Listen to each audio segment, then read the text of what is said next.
नमस्कार, आप देख रहे हैं सीधा संवाद। मैं हूं प्रकाश मोहन जायसवाल और आज हमारे इस सीधे संवाद के इस कड़ी में शहडोल के पूर्व एडीजी और पीटीआरआई के वर्तमान एडीजी जी जनार्दन साहब मौजूद है। सर, बहुत बहुत स्वागत है आपका। धन्यवाद। सर, शहडोल जोन का अनुभव, हाल ही में आपका स्थानांतरण हुआ पीटीआरआई के लिए, एक तो फील्ड का अनुभव और उसके बाद सीधे तौर पर पीटीआरआई और ख़ास तौर से जो एक मुहिम है और आप लगातार जागरूकता का काम कर रहे हैं सड़क सुरक्षा के दृष्टिकोण से। पहले तो जो हमारे शहडोल का एक अनुभव रहा आपका कार्यकाल का, वो जानना चाहेंगे। यहाँ का शहडोल का अनुभव काफ़ी अच्छा रहा। यहाँ पर एडीजी के रूप में मेरा कार्यकाल पूरा कोरोना के समय में हुआ था। कोरोना के समय में हमारा जितना मूवमेंट वगैरह कम था, उसमें रिस्ट्रिक्शंस कई सारे ज़्यादा थे। फिर भी जो है कि जितना भी माफिया है उसके खिलाफ काफ़ी सख्ती से कार्रवाई किया गया। तो कोल हो या रेत का माफिया हो, शराब माफिया हो, इसमें सभी में अच्छा काम हुआ था। कुल मिल के यहाँ पर शहडोल का कार्यकाल मुझे काफ़ी जो है सेटिस्फेक्शन दिया। बिल्कुल। सर, अब चूँकि पूरा मध्य प्रदेश आपके प्रतिनिधित्व कर रहे हैं, खासतौर से पीटीआरआई में, और ख़ासतौर से जो माननीय न्यायालय ने भी कुछ निर्देश दिए दुर्घटना रोकने के लिए, प्रदेश सरकार भी लगातार उस पर काम कर रही है, केंद्र सरकार भी लगातार काम कर रही है।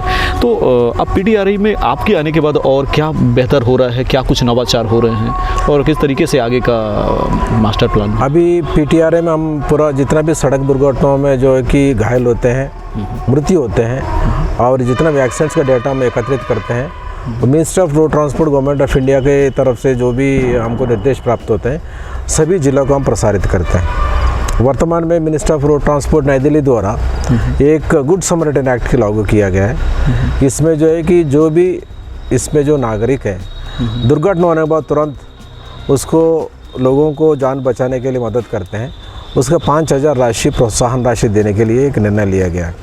इसके तहत कोई भी आदमी जो गोल्डन आवर में किसी घायल आदमी को जो एक अस्पताल पहुंचा के, जो गंभीर चोट वाला आदमी को अस्पताल पहुंचा उसको जान बचाने में सहायता करते हैं, उसको 5,000 राशि देने के लिए शासन ने निर्णय लिया है।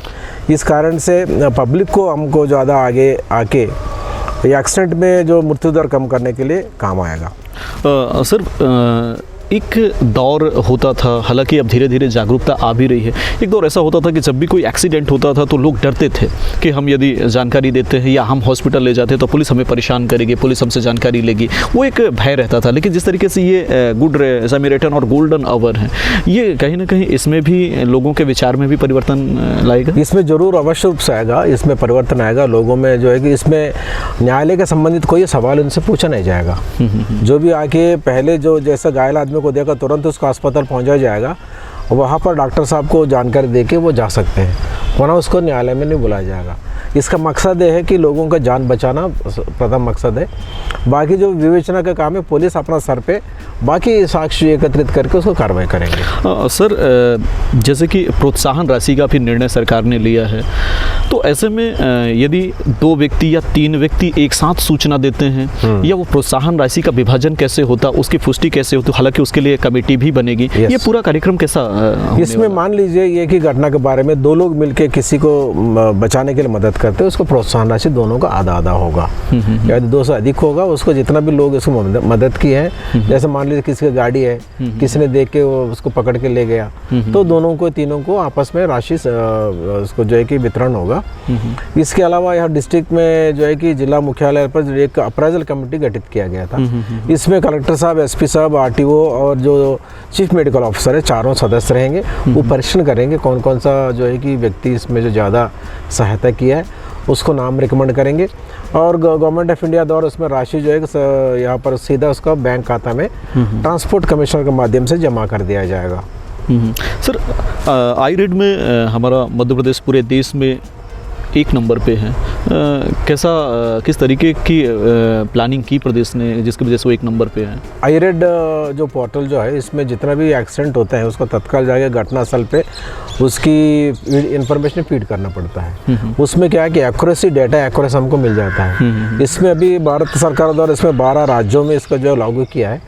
12 राज्यों में मध्य प्रदेश जो है कि सर्वप्रथम है इंफॉर्मेशन फीडिंग में।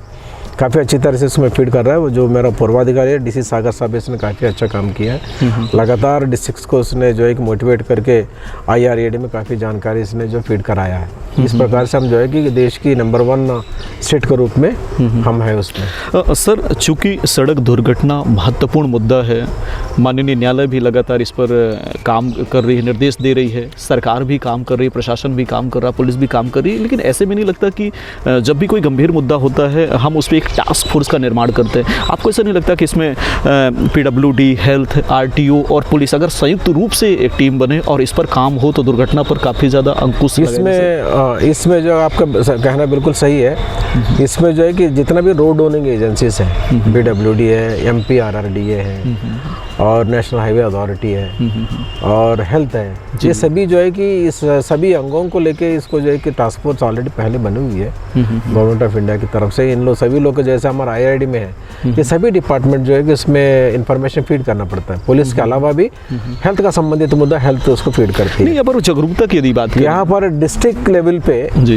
इसको जो है कि उनको सभी लोगों को जो है कि यहाँ पर एक टीम की भावना के साथ काम करने के लिए हमने सभी SPs को निर्देश दिया है। कल मैंने मीटिंग में भी यहाँ का 4 SPs को ये भी बोला कि जितना भी रोड ओनिंग एजेंसीज है, शिक्षा विभाग है और हेल्थ है, इन सभी को ले जाएगा अवेयरनेस प्रोग्राम बढ़ाया जाए और जो है कि एक्सीडेंट्स कम करने के लिए अधिक से अधिक मेहनत करें। सर, दुर्घटना को यदि हम 2 भागों में विभक्त करें, एक तो अशिक्षा के कारण और दूसरा क्राउड के कारण, तो जो ट्राइबल एरियाज़ हैं, जो कम जागरूक हैं, उनके लिए कुछ अलग प्लान है क्या? और जो टाउन हैं, जो बड़े बड़े शहर हैं, उन क्षेत्रों के लिए कोई अलग प्लान है हमारे, या एक ही प्लान पर हम काम कर रहे हैं? जो हमारे एक्सीडेंट्स का डाटा विश्लेषण करने से जी दिन में जो है कि करीब 5 बजे से लेकर रात को 11 बजे तक अधिक दुर्घटना होते हैं। उसमें हमारा शहरी क्षेत्र से ज़्यादा जो है देहात क्षेत्र में है। जी क्योंकि देहात क्षेत्र में जो है कि सड़क ज़्यादा है, सक्रिय सड़क होते हैं, बिल्कुल, उसमें साइनेज भी कम रहता है और लोग जो है कि वहाँ पर अनपढ़ होते हैं और कई सारे लोग जो है कि वहाँ पर मद्यपान सेवन करके वो सड़क पे वाहन लेकर आ जाते हैं, किसी से भिड़ जाते हैं। बिल्कुल, इस कारण से वहाँ पर जो है कि अवेयरनेस कैंपेन जितना भी ग्राम पंचायत है और नगर पंचायत है, नगर निगम है, इस सभी लोगों को मिलके अवेयरनेस कैंपेन अधिक से अधिक बढ़ाया जाए।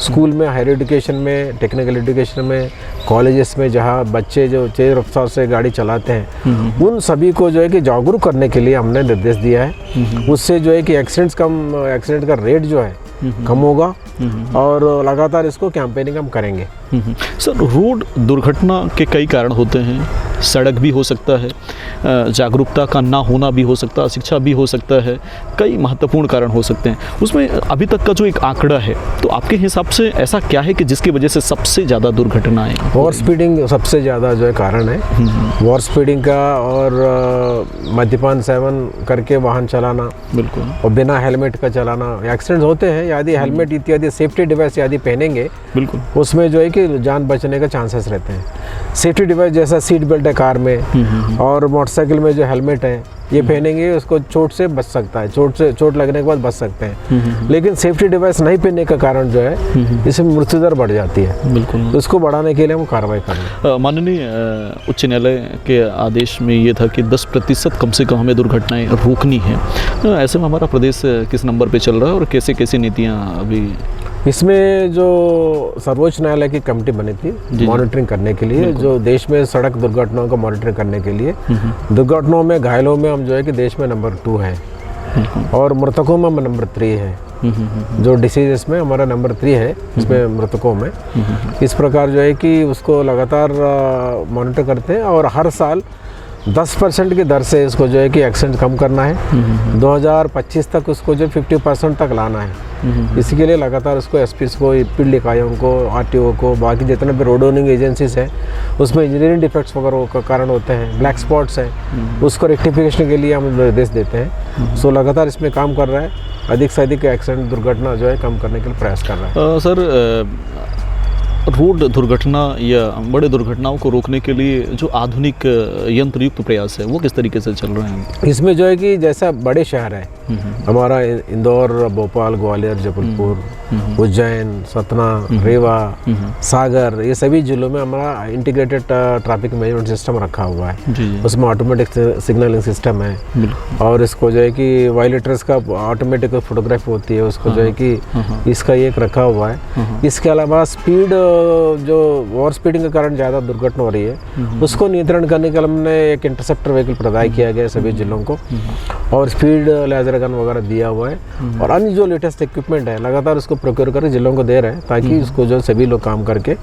वो एक्सीडेंट्स कमी नहीं सर, दुर्घटनाओं का एक कारण ब्लैक स्पॉट भी होते हैं, जब इन्हें चिन्हित करते हैं उन पर भी लगातार ये होता है कि इस पर काम हो, लेकिन वो चिन्हित करने के बाद फिर वो वैसे कि वैसे रह जाते हैं, उनका क्रियान्वयन नहीं हो पाता। कई जैसे अंधे मोड़ होते हैं, कई डेंजर मोड़ होते हैं जहाँ पे कई घटनाएं घटती हैं। मतलब अमूमन यदि अपन देखें तो साल में 60 से 70 कई, अगर अपन क्षेत्र की बात करें, बावजूद उसके उनको ब्लैक स्पॉट चिन्हित करने के बाद भी आज तक उन पर कोई सुधार नहीं हो रहे हैं। कहाँ पे दिक्कत आ रही है इसमें? ब्लैक स्पॉट में जो एक 500 मीटर का दूरी में जी जी 3 से अधिक एक्सीडेंट एक साल में होते हैं, उसको ब्लैक स्पॉट का परिभाषा में रखा गया है। और जितना भी इस प्रकार के ब्लैक स्पॉट्स हैं उसमें कुछ शॉर्ट टर्म रेक्टिफिकेशन होता है, कुछ लॉन्ग टर्म होते हैं। लॉन्ग टर्म जैसा है कि हाई रेडियंट है और नीचे स्लोप ज़्यादा है, सड़क निर्माण करना है या जमीन अधिग्रहण करना है, उसमें डिले होता है। बाकी छोटे मोटे जो रिपेयर्स वगैरह है वो जो रोड एजेंसी से वो कर लेते हैं, उसको लगातार रेक्टिफिकेशन करके उसका कम कराया जा रहा है। सर,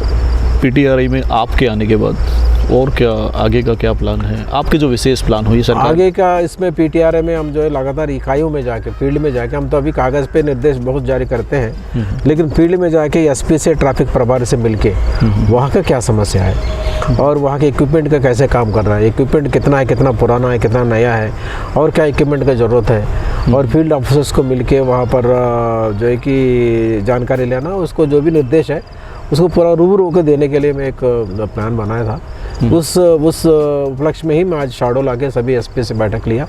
इसके बाद ऐसा कोई दूसरा जोन में जाएंगे और वहाँ पर एसपीस को, ट्रैफिक प्रभारियों को मिलकर बात करेंगे।